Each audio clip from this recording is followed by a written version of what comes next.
കുറച്ച് ദിവസങ്ങൾക്ക് മുമ്പ് ജിമ്മിൽ വർക്കൗട്ട് ചെയ്യുന്നതിനിടെ ഒരാൾ കുഴഞ്ഞു വീണ് മരിക്കുന്നതിൻ്റെ വീഡിയോ ദൃശ്യങ്ങൾ സമൂഹ മാധ്യമങ്ങളിലൂടെ പ്രചരിച്ചിരുന്നു. ഇത്തരം സംഭവങ്ങൾ ഈ അടുത്ത കാലത്തായി വർദ്ധിച്ചു വരികയാണ്. വലിയ സെലിബ്രിറ്റികൾ മുതൽ സാധാരണക്കാർ വരെ ഇത്തരത്തിൽ വ്യായാമത്തിനിടെ ഹൃദയാഘാതം വന്നു മരിച്ചു വീഴുന്ന സംഭവങ്ങൾ അടുത്ത കാലത്തായി ഇന്ത്യയിൽ വ്യാപകമായി റിപ്പോർട്ട് ചെയ്യപ്പെടുന്നുണ്ട്. ഇതിൽ ചിലർ ഹൃദ്രോഗബാധിതരാണെങ്കിൽ മറ്റു ചിലർ യാതൊരു വിധത്തിലുള്ള ഹൃദ്രോഗ ലക്ഷണങ്ങളും മുമ്പ് പ്രകടിപ്പിക്കാത്തവരായിരുന്നു. തലച്ചോറിൽ അസാധാരണമായി സംഭവിക്കുന്ന രക്തസ്രാവം, സ്ട്രോക്ക്, രക്തത്തിലെ പഞ്ചസാരയുടെ അളവ് ക്രമാതീതമായി താഴുക എന്നീ സാഹചര്യങ്ങൾ പലപ്പോഴും ഇത്തരം മരണത്തിനു കാരണമാവാറുണ്ട്.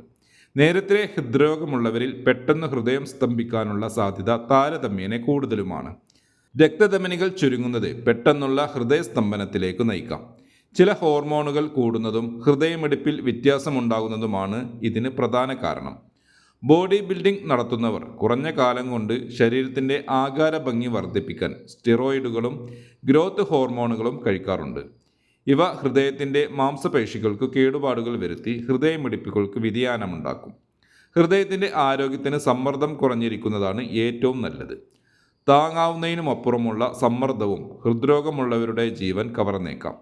സ്ഥിരമായി ലഹരി ഉപയോഗിക്കുന്നവരിലും ഒറ്റ ഡോസിൽ അമിതമായ ലഹരി ഉപയോഗിക്കുന്നവരിലും ഹൃദയസ്തംഭനവും പെട്ടെന്നുള്ള മരണവും ഉണ്ടാകാനുള്ള സാധ്യത ഏറെയാണ്.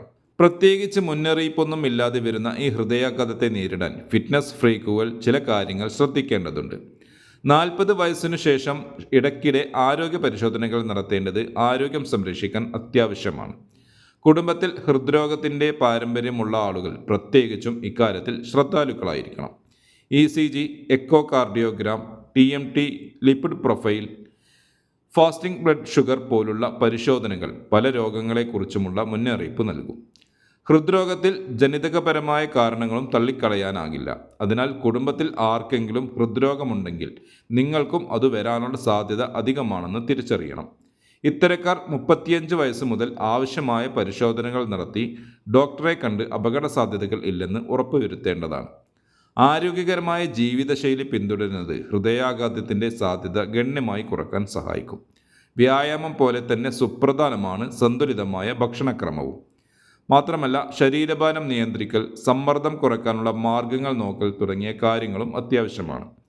നെഞ്ചുവേദന, ശ്വാസം മുട്ടൽ, തലക്കു ഭാരം കുറയുന്ന പോലെ തോന്നൽ, തലകറക്കം, ബോധക്ഷയം വരിക തുടങ്ങിയ ഹൃദയാഘാത ലക്ഷണങ്ങളെയും നാം കരുതിയിരിക്കണം. വ്യായാമത്തിനിടെ ഇത്തരം ലക്ഷണങ്ങൾ ശ്രദ്ധയിൽപ്പെട്ടാൽ ഉടനെ തന്നെ ഡോക്ടറെ കാണിക്കേണ്ടതാണ്. ഹൃദയാഘാതം എപ്പോൾ വേണമെങ്കിലും ആർക്ക് വേണമെങ്കിലും വരാമെന്നതിനാൽ നാം കരുതിയിരിക്കേണ്ടതുണ്ട്. അത്യാവശ്യം CPR കൊടുത്ത് രോഗിയുടെ ഹൃദയമിടിപ്പ് പുനഃസ്ഥാപിക്കാനും ഓട്ടോമേറ്റഡ് എക്സ്റ്റേണൽ ഫൈബ്രിലേറ്റർ ഉപയോഗിക്കാനുമൊക്കെ അറിഞ്ഞിരിക്കുന്നത് നല്ലതാണ്. എല്ലാവരും ഇത്തരം പ്രാഥമിക കാര്യങ്ങൾ അറിഞ്ഞിരിക്കേണ്ടത് ഇന്നത്തെ കാലത്ത് അത്യാവശ്യവുമാണ്. എല്ലാവരുടെയും ശരീരം ഒരുപോലെയല്ല. ഒന്നും ചെയ്യാതെ ഇരുന്ന് പെട്ടെന്നൊരു ദിവസം കഠിന വ്യായാമത്തിലേക്ക് കടക്കുന്നതും അനാരോഗ്യം ഉണ്ടാക്കിയേക്കും. മാനസികമായുള്ള തയ്യാറെടുപ്പും ഇതിന് പ്രധാനമാണ്. ജിമ്മിൽ പോകുന്നവർ വർക്കൗട്ടുകൾ ചെറുതിൽ നിന്ന് തുടങ്ങി ക്രമേണ മാത്രം അവയുടെ തീവ്രത വർദ്ധിപ്പിക്കാൻ ശ്രദ്ധിക്കേണ്ടതാണ്. അതായത് ഏതുതരം വ്യായാമമാണെങ്കിലും തുടക്കത്തിൽ പതിയെ ചെയ്യാനാണ് ശ്രമിക്കേണ്ടത്. നടത്തം, ഓട്ടം, നീന്തൽ, വിവിധതരം കളികൾ, ജിമ്മിലെ വ്യായാമങ്ങൾ തുടങ്ങിയവയെല്ലാം ഘട്ടം ഘട്ടമായി ചെയ്യാം. ചെറിയ വ്യായാമത്തിലൂടെ മാംസപേശികളെയും സന്ധികളെയും ശക്തിപ്പെടുത്തിക്കൊണ്ടുവരികയാണ് ആദ്യം വേണ്ടത് എന്ന് മനസ്സിലാക്കുക. BP, ഹൃദയ സംബന്ധമായ പ്രശ്നങ്ങൾ തുടങ്ങിയവ ചിലർക്ക് ഉണ്ടാവാം. സ്ത്രീകളിലാണെങ്കിൽ കൂടുതലായി ഫൈബ്രോയിഡ്, PCOD, തൈറോയിഡ് പ്രശ്നം ഒക്കെയുണ്ട്. ഡോക്ടറോടോ ട്രെയിനറോടോ ഫിസിയോതെറാപ്പിസ്റ്റിനോടോ സംസാരിച്ച ശേഷമാണ് ഇത്തരം രോഗാവസ്ഥയുള്ളവർ അനുയോജ്യമായ വ്യായാമത്തിലേക്ക് കടക്കേണ്ടത്. ഏത് വ്യായാമത്തിന് മുമ്പും വാം അപ്പ് നിർബന്ധമാണ്. കൈകാലുകൾക്ക് സ്ട്രെച്ചിങ് നൽകണം. 5 മിനിറ്റ് വാം അപ്പ് ചെയ്ത ശേഷം വ്യായാമത്തിലേക്ക് കടക്കാം.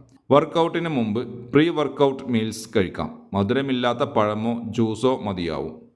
ആദ്യഘട്ടത്തിൽ ശരീരത്തെ വഴക്കമുള്ളതാക്കുന്ന വ്യായാമങ്ങളാണ് ചെയ്യേണ്ടത്. തുടർന്ന് ശരീരഭാരം കുറയ്ക്കുന്ന തീവ്രതയേറിയ വ്യായാമങ്ങൾ ചെയ്തു തുടങ്ങാം. അമിതഭാരമുള്ളവർ ഒരു പേഴ്സണൽ ട്രെയിനറുടെ കീഴിൽ പരിശീലനം ചെയ്യുന്നതാണ് നല്ലത്.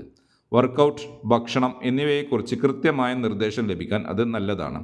വ്യായാമത്തിനിടെ ക്ഷീണം തോന്നിയാൽ വിശ്രമിക്കുകയും ദാഹിക്കുമ്പോൾ ആവശ്യത്തിന് വെള്ളം കുടിക്കുകയും ചെയ്യണം. ശരീരത്തിന് അസ്വസ്ഥത തോന്നിയാൽ ബ്രേക്ക് എടുക്കാനും വിശ്രമിക്കാനും മറക്കരുത്.